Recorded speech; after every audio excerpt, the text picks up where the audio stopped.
అందరికీ నమస్తే అండి.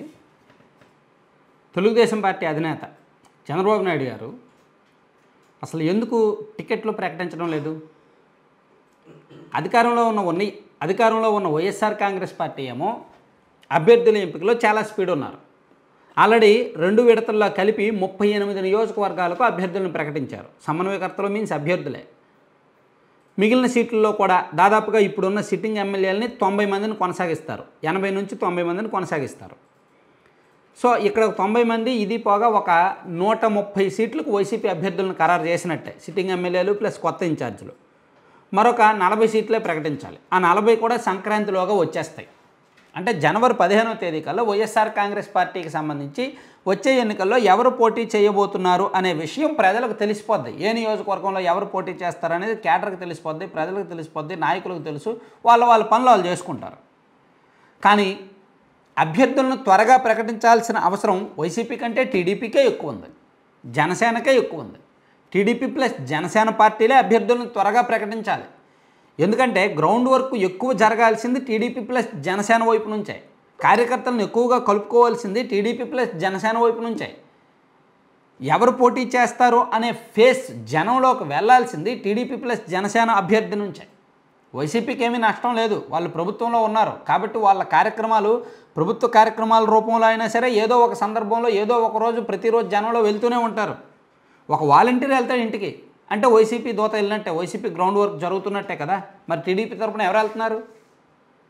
సో తెలుగుదేశం పార్టీ యాక్చువల్లీ ఇప్పటికే 175 నియోజకవర్గాల్లో కూడా ఇన్ఛార్జీలను ప్రకటించేసి ఉండాలి టీడీపీ ప్లస్ జనసేన కూటమి ద్వారా.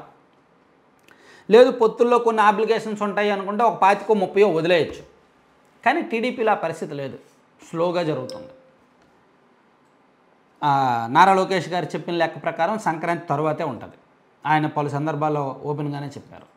చంద్రబాబు నాయుడు గారు అయితే ఎన్నికల కోడ్ వచ్చిన తర్వాత చెప్దాం అంటున్నారంట. చంద్రబాబు గారు అయితే ఇప్పుడేం కంగారు లేదు, ఎందుకు షెడ్యూల్ వచ్చిన తర్వాత చూద్దాంలే, ఫిబ్రవరి 15 షెడ్యూల్ వస్తుంది, ఎలాగ ఇంతకాలం ఉన్నాం కదా, ఇంకో నెల 15 రోజులు ఆగితే చాలు, షెడ్యూల్ వస్తుంది, అప్పుడు అనౌన్స్ చేద్దాము మొత్తం అన్ని సీట్లకి అంటున్నారంట. సో ఇలా పార్టీలో ఏం డిసైడ్ అవ్వట్లేదు. కానీ అడపదడప అప్పుడప్పుడు ఇదిగో పలానా నియోజకవర్గ సమన్వయకర్త ఇతను, పలానా నియోజకవర్గ ఇన్ఛార్జ్ ఇతను అని అప్పుడప్పుడు మారుస్తున్నారు, అది వేరే విషయం. సో అన్నిటికీ కలిపి ఒకేసారి మార్చడంలో ఆగుతున్నారు. ఈ ఆగడానికి ప్రధాన కారణం ఏంటంటే వైఎస్ఆర్ కాంగ్రెస్ పార్టీ వేస్తున్న ఎత్తుగళ్ళు టీడీపీకి అందట్లా. జగన్మోహన్ రెడ్డి గారు ఊహించనటువంటి అడుగులు వేస్తున్నారు.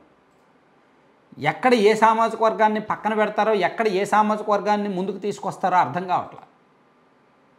సో మ్యాక్సిమం ఎక్కువ సీట్లు బీసీలకి మైనార్టీలకి ఇవ్వడానికి చూస్తున్నారు కాబట్టి వాళ్లకు పోటీగా తెలుగుదేశం పార్టీ కూడా అదే స్ట్రాటజీని అమలు చేయడానికి, అలాగే యూత్ని ఎక్కువగా ఇన్వాల్వ్ చేయడానికి, యువతకు ఎక్కువగా సీట్లు ఇవ్వడానికి, బీసీ సామాజిక వర్గానికి చెందిన యువతనే ఎక్కువగా రాజకీయాల్లోకి దించి ఈ ఎన్నికల ద్వారా లోకేష్ గారితో కలిసి అడుగులు వేయించడానికి టీడీపీ కూడా రెడీ అవుతోంది. అందుకే వైఎస్ఆర్ కాంగ్రెస్ పార్టీ అభ్యర్థుల ఎంపికను బట్టి కొన్ని నియోజకవర్గాల్లో అప్పటికప్పుడు మార్చే కంటే కాస్త ఆగితే చాలు, వైసీపీ లిస్ట్ వచ్చేసిన తర్వాత మనం చూద్దాము అనే లెక్కల్లో అయితే ఉన్నారనమాట. సో అందుకే జగన్మోహన్ రెడ్డి గారి నిర్ణయం కోసమే, జగన్మోహన్ రెడ్డి గారి కోసమే బాబు గారు వెయిట్ చేస్తున్నారు అని అంటున్నారు.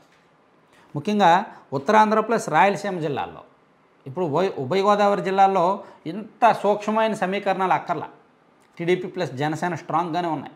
కృష్ణా గోదావరి జిల్లాల్లో కూడా ఇంత సూక్ష్మమైన సమీకరణాలు అక్కర్లా. కానీ రాయలసీమ ప్లస్ ఉత్తరాంధ్ర ఈ ప్రాంతాల్లో మాత్రం సమీకరణాలు చాలా ఇంపార్టెంట్. బలిజాసు, రెడ్డీసు, ముస్లిమ్సు ఈ 3 వర్గాలు ప్లస్ బీసీలు, ఈ 4 వర్గాలు రాయలసీమలోని చాలా నియోజకవర్గాల్లో పోటాపోటీగా ఉన్నారు. కాబట్టి బలిజాస్కి ఇస్తే రెడ్డీస్ ప్లస్ ముస్లిమ్స్ చేయట్లేదు, ముస్లిమ్స్కి ఇస్తే రెడ్డి ప్లస్ బలిజాస్ చేయట్లేదు, రెడ్డీస్కి ఇస్తే బలిజా ప్లస్ ముస్లిం చేయట్లా. కడప కావచ్చు, ఆలగడ్డ కావచ్చు, నంద్యాల, ఇలా చాలా నియోజకవర్గాల్లో తెలుగుదేశం పార్టీకి ఇదే పెద్ద సమస్యగా ఉంది.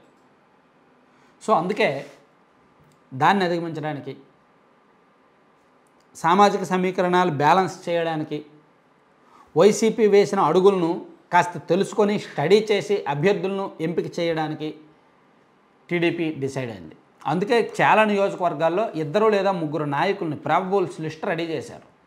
వాళ్ళలో ఎవరు కన్ఫర్మ్ చేస్తారో అనేది అవతల పార్టీ ఇచ్చే సీట్ని బట్టి డిసైడ్ అవ్వడానికి అయితే చూస్తున్నారన్నమాట.